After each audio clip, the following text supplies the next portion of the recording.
Folks, I'd like to welcome you to another session with the Militia of Montana. What we're going to talk about this time is surviving it.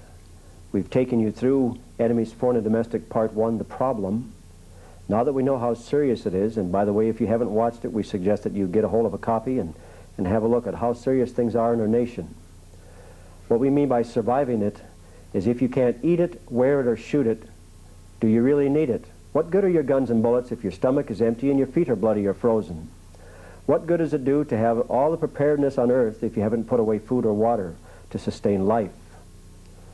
And what I'd like to share with you to start with is a number of articles out of news clippings, news releases from magazines and newspapers. The first one I'd like to present to you is wheat prices soar to record high. The green bug invasion threatens wheat crops. It will cost you more to eat. This is from Grand Forks, North Dakota, last November. Crop problems. Export success fuels price increases. And also the NAFTA program is not working. Food seen as next environmental crisis from Baton Rouge, Louisiana, January 15th of last year. Food banks bare as government supplies disappear. Now, my family and I are involved in food distribution for the needy in our communities, and we take it real serious when we can't come up with food for the needy. So we better start finding other answers, folks, and that's what we're going to get into here in a bit. Plan by Census Bureau would erase many American farms, read the headlines, according to Associated Press. In the Tampa Tribune, January 20th of this year, there's a picture showing the grain going into the bins from a field that looks very bountiful, but it says, the headlines actually read, grain shortage, a growing problem. Conditions indicate that there is at least some vulnerability in the food supply. And we have a picture that shows bare shelves and people raiding the shelves to gather food. The cover story is of the 12th of January of this year by USA Today. Blizzard gives market frenzy new meaning. Along those same lines, they were using the U.S. Army reserves to remove food or remove snow in Virginia, Arlington, Virginia. And the article talks about the storm. It says, people have become kind of primitive, said Lynn Day, a psychologist in Roanoke, Virginia. They are getting ugly in public right now. My husband said he saw two people fighting over a carton of milk in the grocery store. We had information ourselves that came from police officers in Pennsylvania, where the National Guard was actually rationing the food, taking it off the shelves, the milk and the bread, and delivering it to the needy in hospitals and retirement centers, away from the families. Now we have one from Baton Rouge, Louisiana. It talks about corn, wheat futures zoom. There's a chance we may actually run out of corn and wheat. From the institute that's called the World Watch, President Lester Brown has this to say: grain stocks falling to their lowest levels in 2 decades. Then out of the Wall Street Journal, January 10th of this last year, there's an article entitled Blueprint for Managing Food Care. What does that mean? And in Kansas, just recently we had a clipping come through. Dry and devastated land. It shows up to 99% of the hard red winter wheat crop has been destroyed by a drought. The headlines read, Kansas wheat dying of thirst. U.S. suspends wheat exports due to infected crop. What does that mean? Officials declare wheat quarantine. Salt Lake City, Associated Press. Agricultural officials have declared a wheat quarantine to prevent crop-destroying fungus from taking root in Utah. We have another article called Seeds of Destruction. The spread of fungus poses threat to U.S. wheat harvest. It's called carnal knowledge. That's with a K. What is carnal bunt? A fungus spread by an airborne spore that shrinks wheat grain, reduces yield, and gives it an unpalatable fishy smell. Where is it? In California, Arizona, Texas, and New Mexico. How did it get here? Probably via storm clouds from Mexico or I'd like to suggest probably from a laboratory somewhere, to reduce our production in this nation. Where did it come from? It was first detected in the town of Carmel, India in the 1930s, and has since spread throughout India, as well as Pakistan, Turkey, Mexico, and now in the U.S. Well, we all know the story on what happened to India, the starving people there. And if you'd seen our last videotape, Enemies Foreign and Domestic Part 1, The Problem, you'd understand why that we perceive this food shortage problem as being man-made. Now in the Missoulian this last April, it talks about heartland drought. Now the word heartland has a special meaning to many people in our nation that's done some research on what is planned for us in the future here. An extended dry spell across the breadbasket of the U.S. is now predicted to wipe out much of this season's wheat crop. Despite a day of heavy rain, which dampened some of the region, some of the fields are 100% dead. Rain will not bring them back. Adding to the farmers' woes are infestations of green bugs and brown wheat mites. So what are we going to do, folks? We may think that the food comes from the 7-Eleven store or IGA or Super Value. Well, I think you're wrong. The food comes from our farms. Our farms are being shut down. In the 80s, they were being dropped about 3,000 a day across America, and no one was seeming to come to help them because they'd gotten involved in this financial trap. And we see this financial trap going all across our state still today. This now you see it, now you don't expanding dollar made by this feudal Federal Reserve that's not federal, and there's nothing in reserve. It's a private corporation. Now grains, if you want to get involved in the future of supporting our nation's people, get involved in taking your money out of Wall Street or wherever you may have it invested and put it into your farm. Put it into the farmer so he doesn't have to go to the banks and make himself so vulnerable to foreclosure. And when it's time for him to harvest, be there to purchase his grain instead of being sent to Cargill and sent overseas. Be a part of our nation again, folks. I'd like to read a little poem here by Gary North in one of his latest books that he wrote. This poem is entitled Lullaby of Wall Street. Rockabye dreamers in the treetop, when the Fed slows, your cradle will drop. When the Dow breaks, the dreamers will fall, and down will come dreamers, pensions and all. That's why I suggested you put it where it belongs, into the land. All wealth comes from the land, and so do our lives, folks.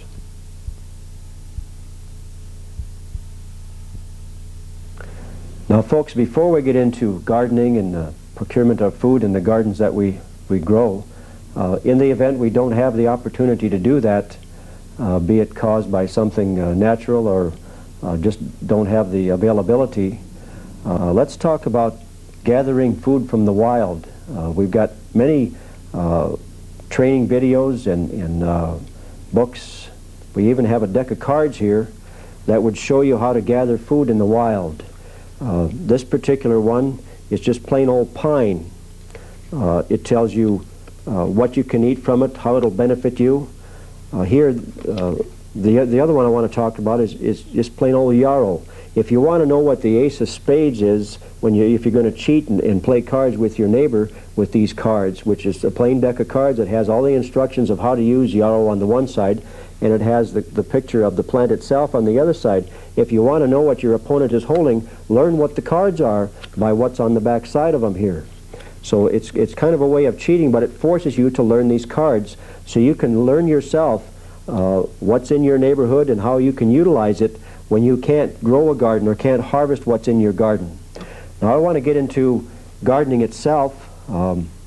We have a book here that's Self-Sufficiency Gardening. It's tremendous tips about how to put your life together with gardening. In addition to that, we have a book called Basic Preparedness, and that's what we'll be concentrating on for the most part right now. Basic Preparedness is a guide for preparing yourself to be totally self-reliant. Processing foods, for instance, how would you process your foods? What is the best way to put your foods away? Nutritional values and life storage of the foods, what is the best way to put it away? Obviously one of the best is freeze-dry, but most of us are incapable of having the ability to do that, so the only thing we could do in that aspect is to purchase it. Other than that, air drying the foods ourselves. We have food dryers that are natural for air drying, or we have electric. You could just hang the air dry ones outside to have the moisture evaporated out of them, or you could run your electric bulb and dry it however way you want to do it. Or the grains and beans and seeds, etc., that come out of the field are already naturally dried when they're harvested. Or you could can stuff, but of all four of the ways to put food away, canning, I'm sorry ladies, is the least efficient way to do it. It has a very short shelf life. It loses the nutritional value very rapidly. Within 6 months to a year, your nutritional value drops. It's very heavy to tote if you have to move it around. It can freeze, it can break. And the most that you'll have out of putting away food like that is 3 years. But grains, the way they produce them in the fields, the way you take them from it, I'm not talking about fields that use herbicides and pesticides and all the other suicides. I'm talking about natural grains. You know, the biggest reason that we have little bugs that destroy our grain is because the grain's not fit to eat anyway, and they're just trying to put it back into the ground. The storage life on good grain is indefinite, 15 to 20 years. The storage life on air-dried foods is 4 to 7 years. The storage life on freeze-dried foods is at least 10 years or more. But you need to learn this yourself. This is one of the objects that I wanted you to have a look in this book. Now, food storage, how much do we put away? Remember, the first war this nation suffered from was 8 years long. And I don't know that they had a 7-Eleven store or an IGA to go to buy their daily victuals. I think what the folks had to do back then is fend for themselves. There was a lot of starvation problems way back when, especially with the boys when the war finally started to survive. They had a very tough time eating. So how would you put food away? How much would you put away? For instance, hard red winter wheat. The average consumption of hard red winter wheat, say for the average female adult, would be 250 pounds a year. How much do we have put away? If it would be grains or corn, like in corn or barley, oats, etc., would be 120 pounds. You can't eat just one, and if you don't know how to prepare it, you need to learn how to do that also. What about lentils or soybeans or peas or pinto beans? The average female is 45 pounds per year. Now, I'm not talking about just the kernel, you eat it this way. I'm talking about the various ways that it's been prepared for you, whether it be through a cereal box or however you've been eating it, through bread, etc. This is the normal consumption. Now, what we want to do at this point is break away and show you how we actually put this food away into containers, just in case there are some of you that may not know this. Now, folks, before we get into just the little particulars on how we fill and take care of the bucket, I want to talk about at least one company that has containers of all sorts, all shapes and sizes, plastic, metal, etc., from little buckets like this to great big 55 and larger gallon drums that are all sealed. The guy's name is Wayne. He's at Eagle Peak Container in northern Idaho, and we'll furnish you with the particulars on it. Well, what we'd like to do here now is show you how we take care of preserving our food. What we're going to put away in this bucket, this is a 4-gallon rectangular bucket like they use at industrial laundromats. This is a recycled bucket, I think, for $1 or whatever they charge.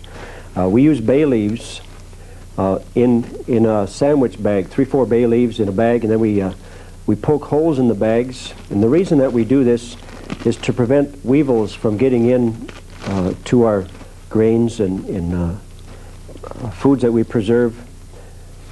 We put one at the bottom, and then we pour our contents in. Hopefully it'll fit into here. This happens to be plain old beans.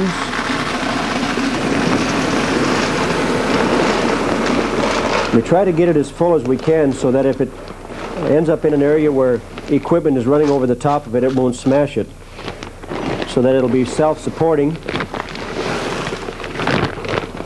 Well, we almost have enough to fill it here. And when we're done putting that in, we put another set of bay leaves in the top, another sandwich bag with 3-4 bay leaves, punching holes in it also, so that any chance of weevils coming around is not going to like what happens here when they get involved with this stuff. Then we seal it up, a nice tight seal.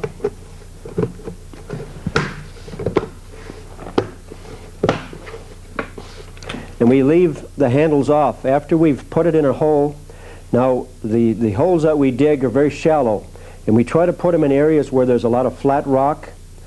There's two reasons for that. If it's shallow, the satellites that would snoop in your backyard or wherever you put your food, someone else's property like Forest Service or something, is not as easy to detect as if you dig down deeper, because the further down you go, the more the soil has compacted itself and the easier it is for a satellite to detect it. And we say a shaly, rocky area because that's the most difficult area to detect, because things don't pack down there. And it's very hard to dig through, but it's well worth it. They can't detect it in those areas. So when you get it dug out, and we don't just bury one bucket at a time, it's like a dozen or so. And we don't just put in beans or grain. We put in the essentials that we're going to need in the future, for instance, the various grains, a sweetener like honey or molasses, preferably non-sulfured sweet molasses, some type of cooking oil. We ourselves use olive oil, and then salt, preferably sea salt, something that has all the natural ingredients in it instead of just sodium chloride, which is a poison to you. And when we get the hole dug exactly the size that we want, just probably 4, 5, 6 inches down, so that the buckets are 4, 5, 6 inches under the surface, we put a tarp in first, a large enough tarp to where that when we put our buckets in, we can fold the tarp over several ways. Now we take the handles off of our buckets, if I can figure out how to do this here, so that there's no metal to trace the products that we put away.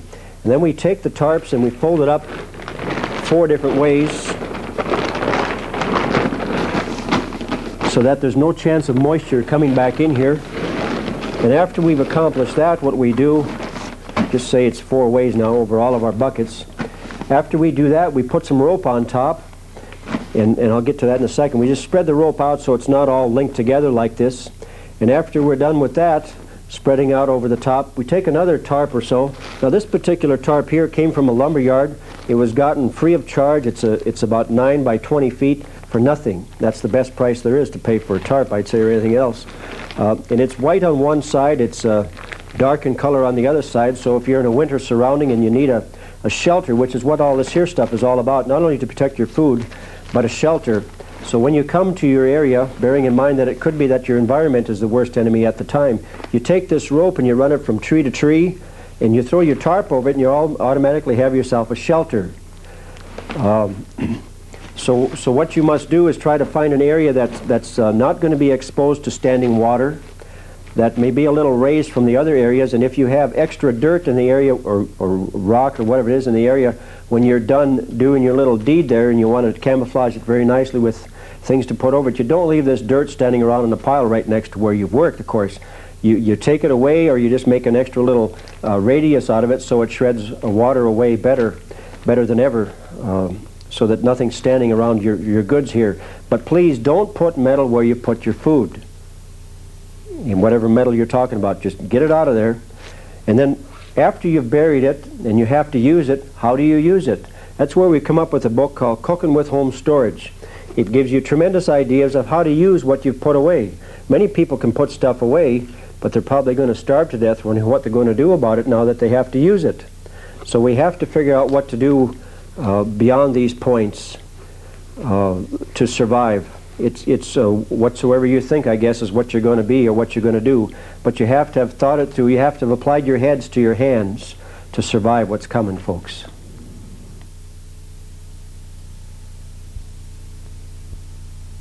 Folks, perhaps one of the most important things of all that we have to deal with is water. We can go for days or weeks without food, depending on what we're doing. But we can only go for hours or a few days without water. Probably 3 days the most, before your cells start to deteriorate. So what do you do about water? We've got water that comes out of a tap in the city that's at the hand of someone else, and your health is at the hands of someone else, depending on what they would like to put in there. For instance, certain cities in our country have had additives put to their water, and when talked to the hydrologists, they have no idea why they were ordered to add LZX-280. In these cities, we're told, that have had this added as an experiment, we've had high suicide rates continuing on for quite some time. Now what we'd like to suggest is to make yourselves a little less vulnerable, a little more independent instead of interdependent. After all, cities are a very unnatural system against nature, not toward nature. So what we'd like to see you do is start putting away water here and there, wherever where you can, especially if you live in areas where you know there's no streams, no access to water. If you live in aerated areas, perhaps what you'd want to do is bury some type of containers, like 55-gallon drums in the ground just under the surface. So when you have what we call a portable filter system that assembles and you can actually pump water with it. It comes with hoses. It's very backpackable. You could take one of the hoses that connect to the unit and put into your container in the ground that no one knows is there, and fill up your water container again to move on to your next area wherever you have to go, or just to sustain life as what may be the cause, the necessity. Now what we'd also like to talk about is this little container here that clips to anybody's belt. You have to have a belt, preferably, to hold this. And to purify the water that's in there, if you have to end up getting your water from some area that you're not sure of, you would want to take along something called iodine tablets to put in the water, and all the directions are on this little tiny bottle here to give you instructions as to how to use it, how much to put in there to purify it for yourself. Also, the container that you put in the ground should have some type of preservative to it. What we recommend is 35% food-grade hydrogen peroxide, 1 ounce for every 50 gallons of water. And if you can possibly recycle it every 6 months, your water, to make sure it stays good and uncontaminated. But without water, I don't know how far you can go, how long you can survive. The books that we have to offer you about survival in various areas give you many tips on how to survive with water that you've stashed away, or even water that you'd gather off of plants or tree leaves, etc., certain times of the day. So keep that in mind, please, folks.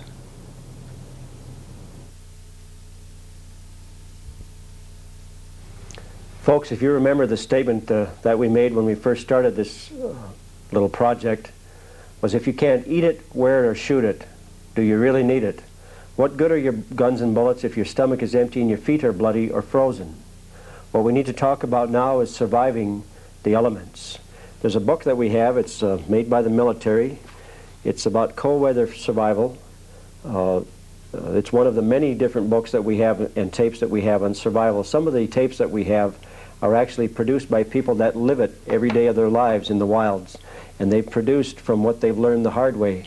Now these are a set of cold weather boots. They match the environment. Well, they're supposed to be white. They're a little dirty white now. But these boots and other articles of clothing, as I'll show you when we go through this here, were purchased for little or nothing in off-season at surplus stores, at Army stores, second-hand stores, or garage sales, which is the best place to pick up things. Now this is a whole set of cold weather gear. It's the pants, the jacket, well there's a scarf in there too, leather suspenders, even a East German officer's cap to go with it. Between the boots, the cap, and the jacket, the pants, and the suspenders, I have $52 in it. It'll take care of just about everything there is for cold, cold weather. But the worst cold that you have to worry about is wet cold. So you need something to protect yourself from wet cold more than anywhere else or any other position, because if it's a dry cold, you can always do something. You can get the environment to protect you, be it branches of trees or whatever may be out there. But wet cold, it's pretty hard to get dry if you couldn't start a fire, for instance. Now this is just a plain old poncho that makes into a tent or a half a tent. So if you share it with your friends, if they have another one, you can have two of them together and have a decent sized tent and have virtually nothing for weight. Absolutely, just ounces, not even a pound. Now some of the other gear that we need to talk about are your old BDUs. If you go to a store, a surplus store, and buy used BDUs, you've really just bought plain clothing. You might as well go to any other store that's got the cheapest price on this pattern of clothing and buy it. But what we're really talking about is the impregnation of infrared reflectance in here to break up the body pattern. That's why when troops go to a special operations in a foreign country, etc., or maybe even our own country soon, they have brand new suits or uniforms issued to them to make sure that they don't have the pattern that would allow someone to detect them. So that's why we insist on not washing these, not using them unless we need them. Besides, for me to identify people like this running around in my backyard or in my woods, I'd be a little upset and I'd liable to take a pot shot at them. Also hats to keep you dry, things to put various objects so you blend into the forest better around your hat. And if you've got bugs or mosquitoes, this is one way to take care of it. Actually, I believe there's a product called Skin So Soft by Avon that does a wonderful job, probably better than any other system out there to keep you clean from bugs. It's all you need to be swatting at bugs when you're supposed to be quiet. This is a space blanket. It's wonderfully light and easy to work with. It's not all that noisy. It's very functional when it comes to keeping you warm. It reflects the heat right back in at you, and it'll help keep you from being spotted by some of the electronic equipment out there if you don't touch it. If you have to shield yourself and hide in the forest or wherever you're at from a helicopter looking for you, the best way to do it is to put an object like the butt of your rifle or perhaps a stick or something to hold it from your body so your body is at least a half a foot away.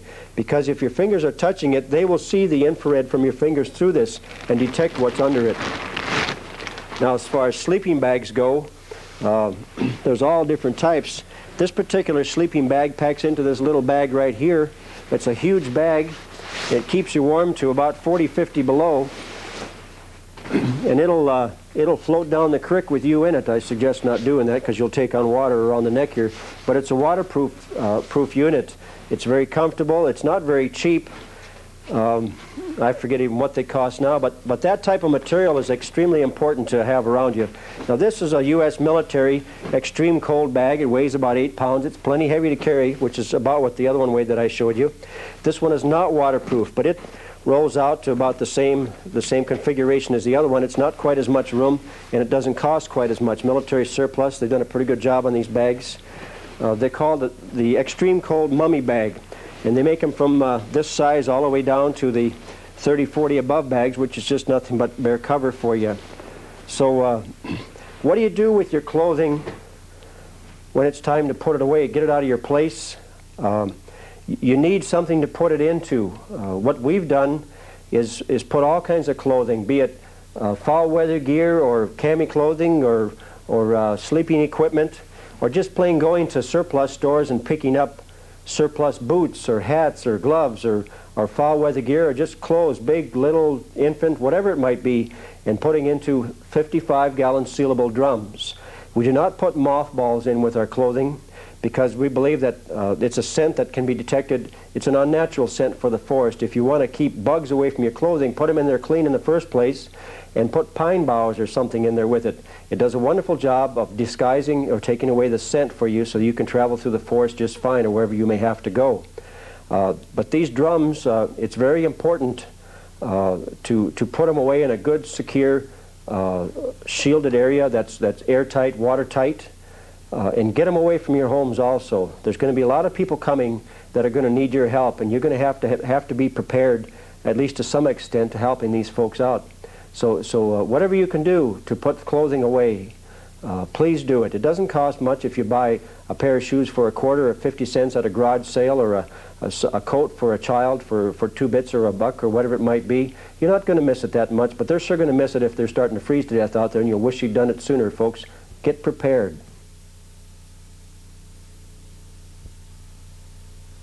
This segment is entitled Medical, be it supplies or your ability to deal with what you have for supplies and the confrontation of problems in front of you.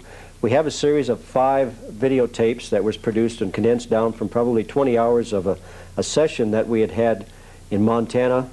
We had invited a man from the military who's retired now by the name of Chuck Fenwick. He had been in 3 different parts of the military. He had been in the theater of war twice. He's a paramedic. His dad was a paramedic in World War II. He's a man, Chuck is a man that can talk the layman's language like I am. I'm a plowboy, and it takes a plain old ordinary language to talk to me so that I understand it. And that's what these videotapes are based on. The first videotape of these series of 5, which is called Combat Medicine, by the way, is called Battle Dressings. It's a tape that's almost 2 hours long, and it's very self-explanatory about how serious things are in regards to dressings. The second one, part 2, is called Fractures. Obviously, how to put splints on and repair broken bones, etc. The third one is about minor surgery, which is a part that I'm not familiar with at all, and I guess that's why other people are, and that's why we have stuff like this lying around that some people know how to use. The fourth one is entitled Thermal Injuries, Airwaves, and Triage. It's a very complicated tape. It's not the longest one of them all, but it tells you who to treat first, etc. The last of the series is Shock. It is a shocking revelation of how serious things can really get if you let them get out of hand. Now, this man has also, after having produced these tapes, has gone around the country and has started trying to organize people under his medical corps all across the country. Those of you that want to get involved, we'll show you how to get in touch with Mr. Fenwick from northern Minnesota to practice, to be prepared, to be organized for what seems to be coming down the pike at us. One little thing I'd like to just share with you here is a bandage, a silly little 4x4 bandage that the military offers. You can pick it up for 50, 75 cents or a buck or whatever they're worth today. This little bandage could save someone's life. You know, if the medical facilities are non-functioning and you need to plug up a wound on someone, how do you do it if you don't have the material around to do it with? One of these could save someone's life. If you can't replace the blood, you better stop it from flowing out, don't you think? It's a real simple task to learn how to do some of these basics to prevent death. Now, I want to go back to a book that we've been talking about earlier called Basic Preparedness. This book covers a lot of different things, and medical being one of them. Some of the basics that they talk about to stock up on are bandages, band-aids, Q-tips, scissors, scallops, surgical tape, thermometers, eyeglasses, or eyeglass to wash out eyes with, flashlight, aspirin, hydrogen peroxide, olive oil, cayenne pepper, snake bite kits, you bet. Some of the other things in this little book, homeopathic first aid, how to use the natural herbs for this purpose, herbs like aloe, chamomile, chaparral, dandelion, golden seal, nettles, rose hips, yarrow. We hear that the government is anticipating shutting the herbal business down real soon, so it may not be a bad idea to start looking at stocking up on this merchandise very quickly. Now, some of the herbs also in this booklet, some of the herbs that are talked about are herbs that can be used for problems such as allergies, which would be bee pollen or comfrey, or burns, which would be aloe vera or comfrey, muscle cramps, which you would use alfalfa or black cohosh, infection, golden seal or rose hips, sprains, golden seal. I mean, it goes on and on and on what you can do here to suffice what's coming along. Also, what we have is a book called The Shepherd's Purse. This book is very thorough in how to prepare. It goes beyond most books I know of. It even shows you how to prepare tinctures, fluid extracts, etc., so that you can be prepared without going to the stores if they shut off the supply to us. Make your own. Now, people think that it's just going to take a little bit of studying to get through all this here. Well, I've not studied like I should have, and I've studied some. But we've got a bunch of books here, and I'm guilty as most. I've not read all these books. When would we ever have the time? This is just a few more books of what we have available to us on what you can do to prepare for what's coming if there's no doctor around. As a matter of fact, some of the books are actually called If There's No Doctor. So, folks, I guess that's about all I have for this little segment here. All I ask is that you get involved by getting informed and passing the information on to others. The next subject, folks, is shelters. Before we get into it, I just want to name a few of the books that we have. Shelters, Shacks, and Shanties, Wilderness Living and Survival Skills, Survival Itself by Janowski from Alaska, and a man that actually lives it. We have videotapes by him and others. There's no excuse not to know what's going on out there and how to prepare yourself for it. Some of the things that we've already gone through I want to go over again. This is that poncho that I was trying to find the hood part for a little while ago. This poncho and another one just like it will make a tent So if you get together and purchase ponchos like this, you'll have tents as you wear them to protect from the cold out there or from the rain out there. We had talked about tarps, ropes to run between trees, tarps to collect inexpensively from logging operations or lumber yards, space blankets. Remember, don't allow the space blanket to touch you if you've got choppers looking for you. These are very efficient, but they're not quite as efficient as other things like this. But before we get into that, I want to talk about tents. Now, I paid about 79 or 80 bucks for this tent. They say it's a 3-man tent, so you can probably get 2 people in there, but it takes about 2-3 minutes to set up. It weighs about 8 pounds. This one here, they say, is a five-man tent. It's a pop-up. It just springs up almost instantly. It takes one person about 60 seconds to do it, not in a windstorm, of course. And it'll sleep comfortably at least 3, but it weighs 11 pounds. So you may not want to go that way. You may want to think about whatever environment you're living in to utilize the environment itself to protect you. Pine boughs or maybe just a tarp with you. But this particular tarp material here is called Red Out 2. It's designed to protect the human body from 5 different electronic ways to find you.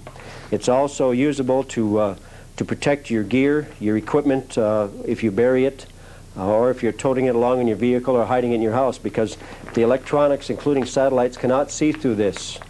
The man that makes this here is called All-American Patriot out of Florida. Steve is the guy's name. We can put you in touch with him if you wish. In addition to this material, there's something you should know. In 1965, they removed lead-based paint from the market. That's the same year they sent up the first satellite. Do you think there's a connection there? Maybe the satellites had a problem with lead-based paint. After all, I've never seen a kid chew on the corner of my home. Why did I have to get rid of my lead-based paint? During the Randy Weaver siege in northern Idaho, there were people that attempted to come to his rescue from all over the country. They had put a firearm or 2 in the trunk, yet they got stopped before they ever got near the Randy Weaver siege area. They had told no one. How did law enforcement know they were carrying firearms? Because the eye in the sky could see through the metal in the vehicles, detect what was inside, because there no longer was lead-based paint there. So I guess one of the points I'd like to make during this little talk is if you can find old military-style lead-based surplus paint or lead powder to put in your paint, probably wouldn't be a bad idea to think about it. If you can't do that, then try to acquire some of this Red Out 2 material, which is far superior to the space blankets, etc. Now, this Red Out 2 material can be used in many fashions. It can be used to save heat inside your home, use its insulation, and protect from satellite snooping and from infrared sensors detecting where the human body is inside your home, etc., etc. At any rate, you need to protect yourself from what's coming. You need to be prepared by studying and rubbing shoulders with other folks.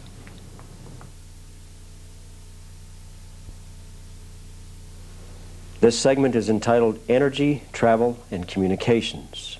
The reason we're doing this is because we suspect problems coming up in the near future with all 3.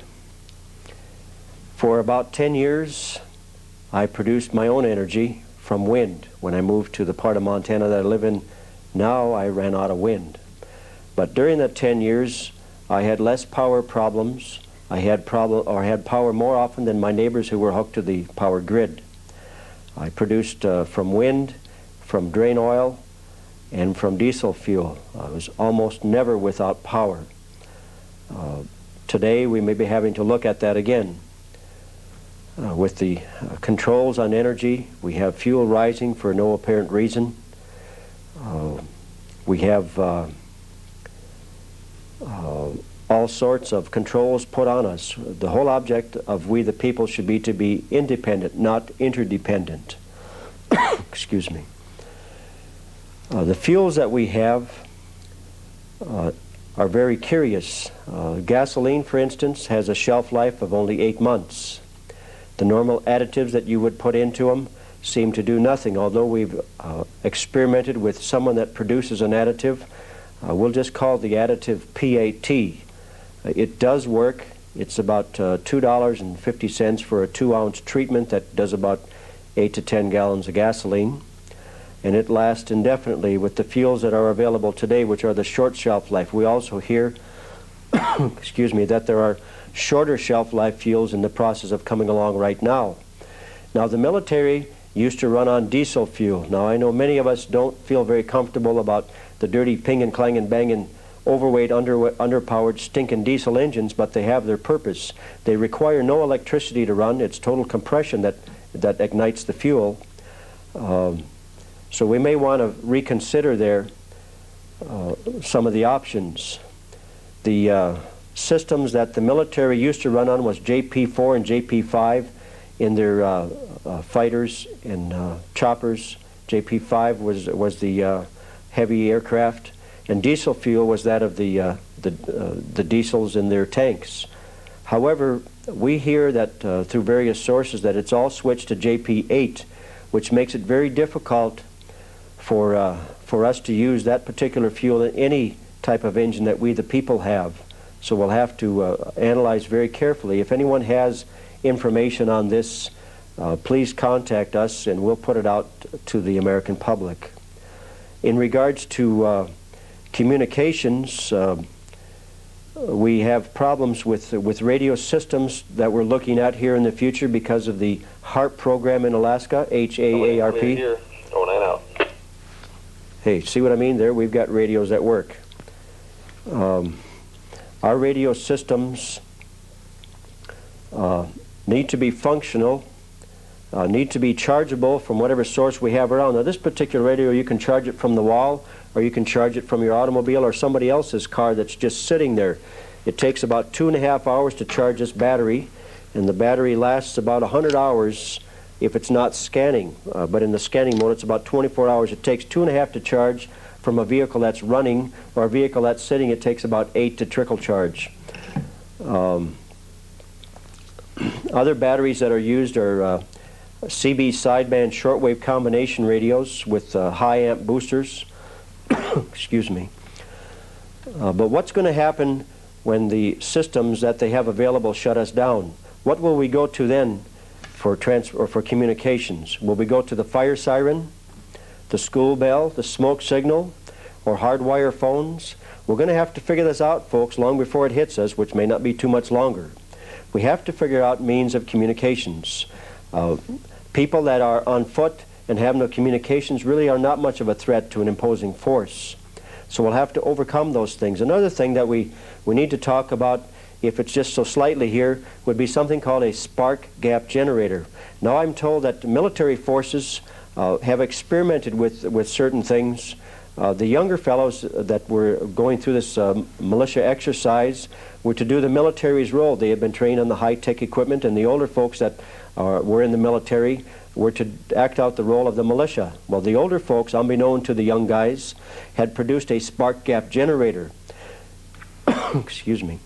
This generator was capable of shutting down the communications of the military operations and all but crashing their craft. The young fellows got on their communications and pleaded with the older folks to shut it down, lest you kill us. So we know that there's something to this spark gap generator operation. So if any of you are out there, have information on spark gap generators, would like to include it in the document that would be included with this videotape. What we have is a situation that we're looking head on of the inability of we the people to talk to each other, which is extremely serious. We've got C-130s that can fly over an area, shut down communications, and replace with their own communications, as what happened in the Desert Storm situation over there. We have E-4Bs, which are specially made by Boeing aircraft, altered 747s for FEMA, that'll do the same thing. They call them command and control aircraft. Now, you put this all together with the HAARP, the High Frequency Active Auroral Research Program, which controls the Northern Hemisphere all by itself, and its little contingency towers called Gwen towers. We don't have much of a chance of communications when they decide to turn things on. So we better learn how to communicate with each other and get our systems functioning properly, folks.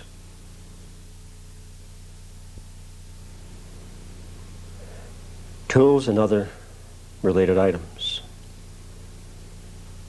It was tools in hands like these that built our country from scratch, from nothing. It must be the ability of the American people to be willing to go through this again, to put our country back together if what goes on is allowed to continue on. If we don't have the ability to connect our hands, our heads to our hands rather, what do we have for a chance to put our country back together? We must not sever ourselves from our tools, the lifeblood of our future. Hand tools and related items must include at least items like nails and screws and saws of various types, hammers, screwdrivers, wrenches, pliers, repair parts, electrical tape or roofing repair materials like tar paper or tar, gardening tools, shovels and rakes and buckets, etc. For wood and for wood heating, axes and mauls and saws of various types, many various types. Saws that can saw quietly, quieter than an axe, can drop a tree in the enemy's way. Tools can be very essential in many, many ways. Rope and side and lumber of various types, sewing machines even. We need to get back to basics, folk. We see these trains coming from foreign countries, or the trains that are bringing stuff from foreign countries constantly on a daily basis. That's our jobs going by us on the rail cars. We must start putting the jobs back into America and stop being concerned about GATT and NAFTA and just shut the country off from these treasonous jerks that have done this to us. We need to bring America back home. We need to be the ma and pa shops that we used to be, creating jobs for each other, sharing things. Now you've got to wonder a little bit if the jobs are going to Mexico, why are the Mexican people coming here? Is it because of the handouts, or is there some big problem in Mexico? Do we foresee what's happened to other countries happening to us here in America? You bet we do. We better be prepared to go for the long haul, to produce for ourselves what we need to survive as a nation.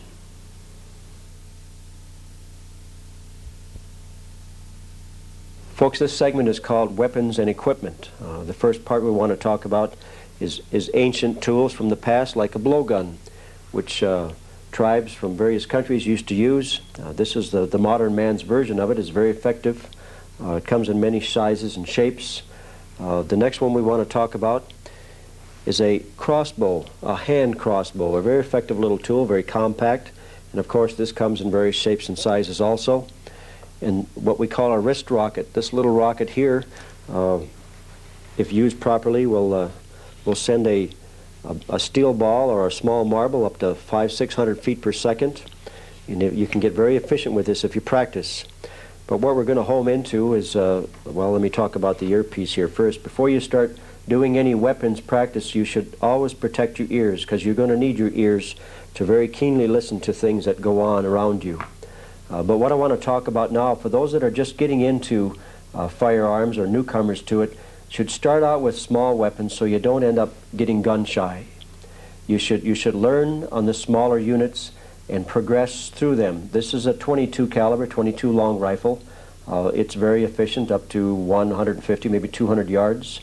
It's used for many applications. It comes in short, long, and long rifle. This is a 9mm.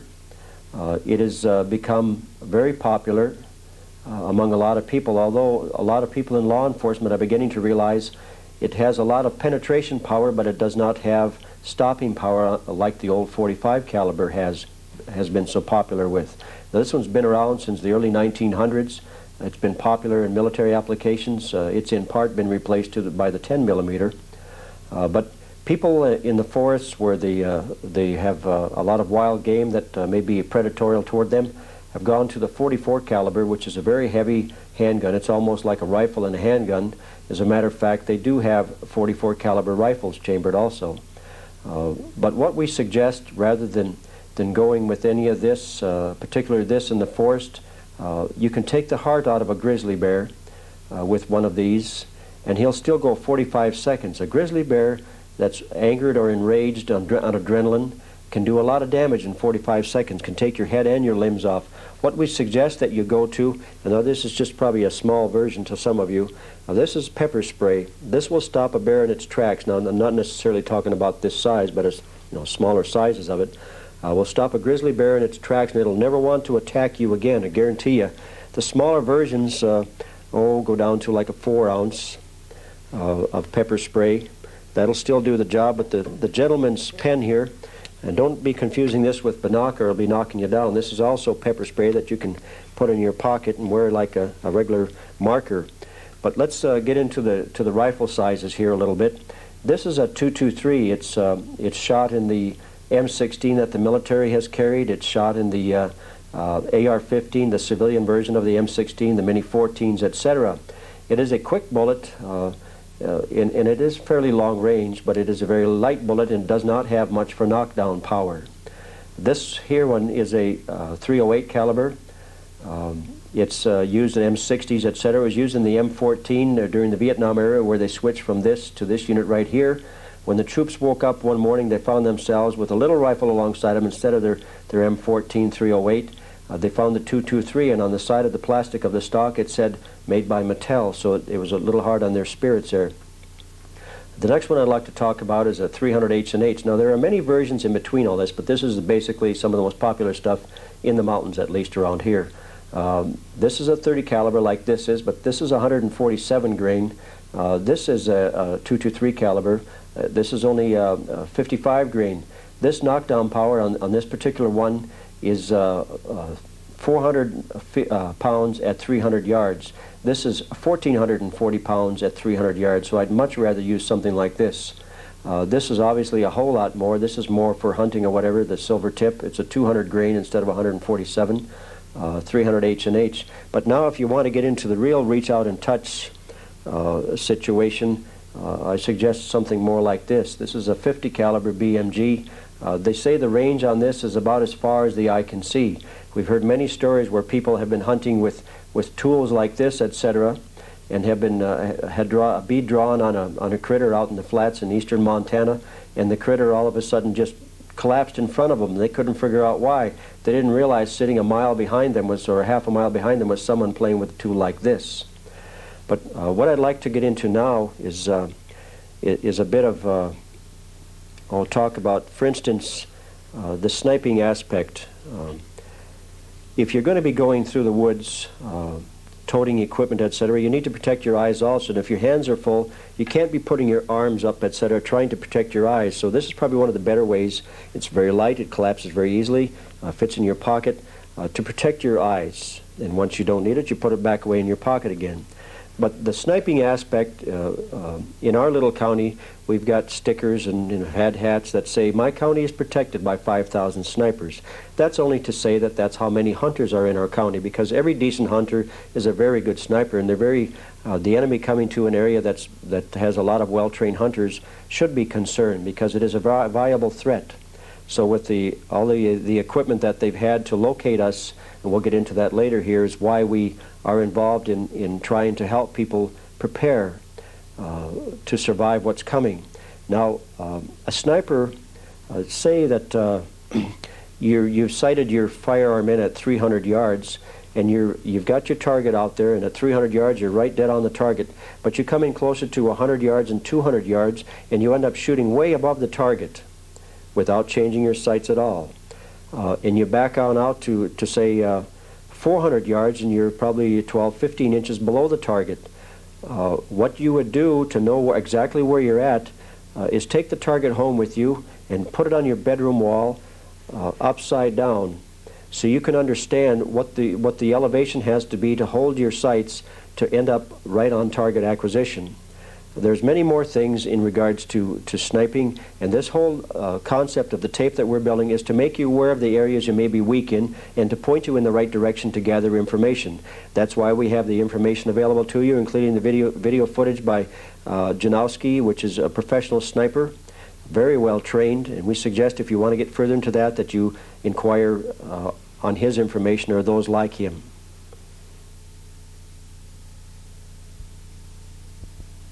A couple of years ago, we had stated that the New World Order was going to take over through chaos. As our former President Bush had stated, out of chaos shall come the New World Order. Well, we've already had chaos. We've had people sniped. We've had them shot. We've had them burned at the stake in Waco. We've had buildings blowing up in our country. Now, we're not saying yet that our government did this to us in Oklahoma City, but we're saying they sure as the devil destroyed the evidence. Now, the third thing that we had mentioned a couple of years ago was that they were going to do it through biological warfare. Well, folks, I'm here to tell you that the times are really close for this biological warfare. This is a brand new book that came out by a friend of ours by the name of Steve Quayle and his associate Duncan Long. In the back of this book it says this: "The genie is out of the bottle. Chemical and biological weapons of mass destruction are now in the hands of terrorist arsenals around the world. You are in serious jeopardy if you don't understand the ramifications of the new engineering viruses and molecular engineered biological weapons that are so readily available to terrorists in the world today. Coupled with this threat are the new Novichok series of chemical weapons that the Soviets have designed. As little as 500 pounds can kill 500,000 people. Can you read the handwriting on the wall? Breathe No Evil is an extensive overview of chemical and biological weapon agents and the preparation and products that you need to be in possession of to survive this perilous threat. The first chapter will have you holding your breath, while the additional chapters will tell you how to breathe easy and with correct preparations." I'd like to introduce you folks to a good friend of mine from Russia. This is Boris. He's here to tell us all about his biological experiences. Actually, no, he's just here to demonstrate what it looks like to get suited up. Now, this is a regular chemical suit that we still have some of. There still are a few left in the country. The chemical mask, the filter, the hood, the gloves, and the unit that he's holding here is a Redout 2 suit. It is a poncho that you can slip over either all of this or without this, that will also protect you from biochem warfare. But the nice thing about this suit, it will protect you from the 5 different ways that the military has of finding the human body, the signatures through respiration, through heart rate, through temperatures, and whatever else they have. It's designed by a man that used to be part of aerospace, so he knows what's going on here.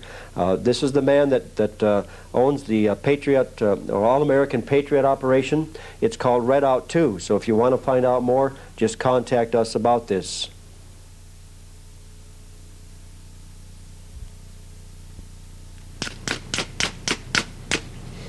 Now that I've got your attention here, folks, I just want you to know that you better be prepared from all aspects. How do you start a fire in the forest? You can't go down to your local 7-Eleven and buy one of these all the time, you know. And how do you start a fire with your flint? How do you know what part of the tree to get? You're not going to have this available to you all the time either. So that's why we have the manuals to study and the tapes to watch, so that you can start getting into this yourself.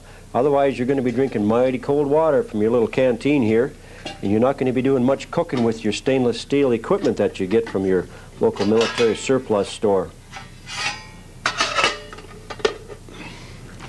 This container here fits into the pack that you can moisten to keep it cool for yourself, and it fits right over the top of this. So this all fits together in this little container right here to go on your belt. Other items, this is a hammock. It's a small, compact, it doesn't even weigh a pound. When opened up, it can go from tree to tree and give you a very good night's sleep up on the top of the tree where the adversaries have no idea where you are. Objects like this, this is a map reading book to teach you how to read maps by the military. It's a pretty good booklet. It leaves out a lot of bits and pieces that could probably help you in the future.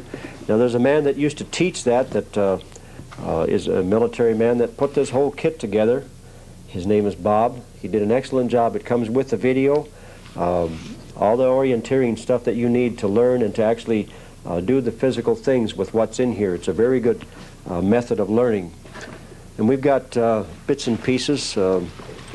This is a Alice 2-pack. It's a nice compact military pack. It's very strong. It's probably not the most efficient on earth, but this is military, remember. For the money, it's probably one of the best investments you could ever make. We've got all kinds of videotapes that show you how to load these down, so I'm not even going to get into that. Remember, this tape is just to give you an idea of where you must look for what. In addition to the Alice pack, we've got camouflage gear that work like this to throw over whatever you're trying to hide. Some of these come in the form of aluminum strip material to evade radar, which I suggest that you probably get your hands on if you still can. I know the military's been shredding these up instead of trying to get them to the public to get some dollars out of them. They'd rather not have them in our hands because of what they must have intended in the future. Anyhow, there's a lot of bits and pieces. Ammo cans are already on the chopping blocks. They call it Lot 1000 for destruction. So grab what you can while you can, folks.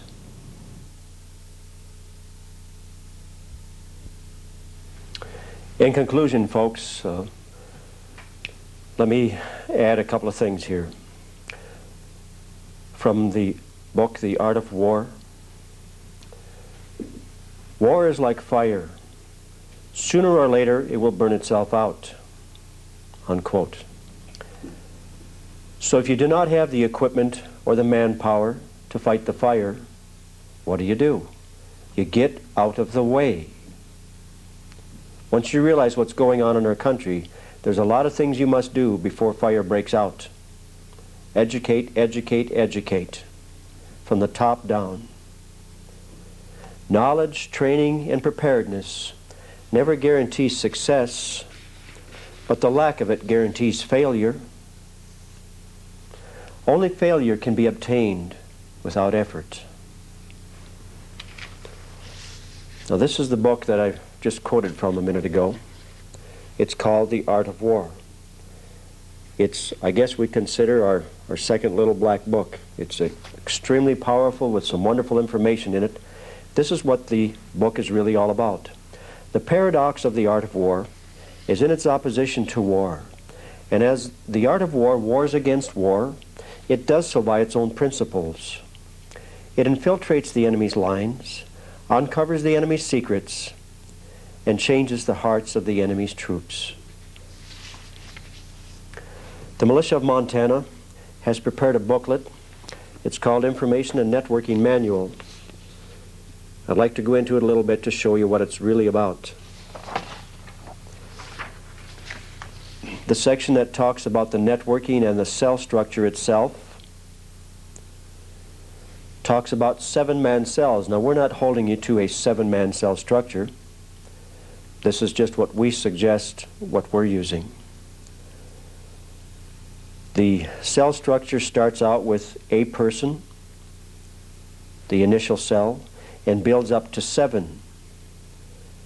3 of the 7 leave to form the next cell when it's time to go beyond that number.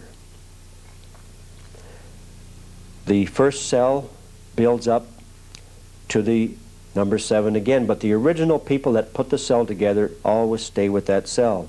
The same with the cells that branch off. The original people that started the next cell always stay with the cells. So when you get 3 cells away, the third cell doesn't know who's in the first cell and vice versa. For security reasons, for safety's sakes, you cannot be infiltrated that way. Let me talk some more about infiltration in regards to the cell structure and how to prevent anything from happening. These are the tips that would be mailed to anyone that wants to join our network or cell structure system, or even by picking up our booklets to see how to be secure in their own. Number 1, beware of all strangers. Historically, resistance to tyrants has taken the form of small autonomous groups or cells whose members know and trust one another from long experience. Number 2, beware of the man who is too perfect. He says all the right things. He needs little persuasion, plus he supplies a substantial amount of money. Number 3, beware of handling someone else's firearms, or you will find your fingerprints showing up at a crime scene. Number 4, be double aware of a stranger who proposes illegal activities. You will soon find him testifying against you in a federal court. Number 5, beware of those who draw checks from the enemy. They are very likely to have divided loyalties. Now, I need to interject a little something there. We communicate with people that are in federal, state, and local agencies. Occasionally, well, even more than occasionally, many of them call us and say, remember, we're Americans too. If we think we're vulnerable, trying to put our country back together. Imagine what these people must feel like when friendly fire can take them out and no investigation be done. So I'd suggest the best thing that we can do is try to win over the enemy troops, our fellow Americans that are in agencies that would be required to come against what is left of the American way, to win them over to our side. That doesn't mean you have to spill your private information. Number 6, avoid drunks, drug users, and anyone of unstable character. Always choose quality over quantity. Number 7, beware of someone whose intellect, education, and background appears different from those with whom he attempts to associate. Most people interrelate with others of similar interests and backgrounds. 8, do a little investigation. To be sure, the feds can create good cover, but they seldom bother because up to now resistance groups have almost never checked their associates' backgrounds. Number 9, recognize the ruthlessness of tyrants and act accordingly. A government which will mass murder innocent families, including women and children, is not going to play fair with you. Skipping down to the bottom of the brochure here. We must create our own means of informing the masses to cause them to be sympathetic to our cause. Learn to fish in friendly waters. That doesn't mean going out and throwing information in someone's face and screaming at them, here, listen to this, or look at me. No, you have to win them over as though they were friends of yours, because eventually you'll have to work side by side or fight against them. We must be committed to spreading the truth, the whole truth, and nothing but the truth. Endeavor always to send messages which will ring true in the ears of our countrymen. There is an enormous amount of moral and ideological high ground which has been abandoned by our foes. Claim it and use it. As our cause continues to rapidly grow in number and knowledge, it has not been without pain. We must all bear in mind that we are all volunteers from all walks of life. Each of us must guard against ego eruptions. To be a good leader, you must first be willing to be a servant. Study the book, The Art of War, over and over again. You must earn respect, don't demand it. Keep it simple, building from the bottom up. Private cells and public meetings. Have you ever tried to build a house starting with the shingles first? The militia is as strong as the preparedness of each individual family. So that old statement applies. If you can't eat it, wear it, or shoot it, do you really need it? What good are your guns and bullets if your stomach is empty and your feet are bloody or frozen? Now, going back to the book, The Art of War, even though you are competent, appear incompetent. Though effective, appear ineffective. One with great skills appears inept. The element of surprise, so important for victory with maximum efficiency, depends on knowing others while being unknown to others. So secrecy, misdirection are considered essential arts. So we find ourselves at a crossroads in America today. And this is another quote from The Art of War that depicts it very clearly, I'd say. And the crossroads is turning in our favor as we observe, as we work. Roll rocks down a 10,000-foot mountain and they cannot be stopped. This is because of the mountain and not the rocks. Get people to fight with the courage to win every time, and the strong and the weak unite. This is because of the momentum and not the individuals. Which leads me to a topic that's being started here in America all over again, to put America back together. Many people don't want to be part of the militia movement or out in the open with it, but they certainly want to expose the evil that's going on in our land. So this new concept that's come along that you can get in contact through us if you wish is called the Un-American Activities Investigation Commission. It is tearing up the drug runners, which are the fosterers for the funding for the New World Order. Remember, out of chaos shall come the New World Order. We don't want chaos, and we sure don't want the New World Order. So let's put our country back together. If we don't like the laws that are being passed, let's put our country back together so they don't have to be passed. The only reason they are justifying doing these laws is because of the crime that's out there. So let's prevent the crime. Let's stop it from happening. Let's expose the evil, whether it be in the government or out, and stop it now, folks. Pitch in and help. Thank you.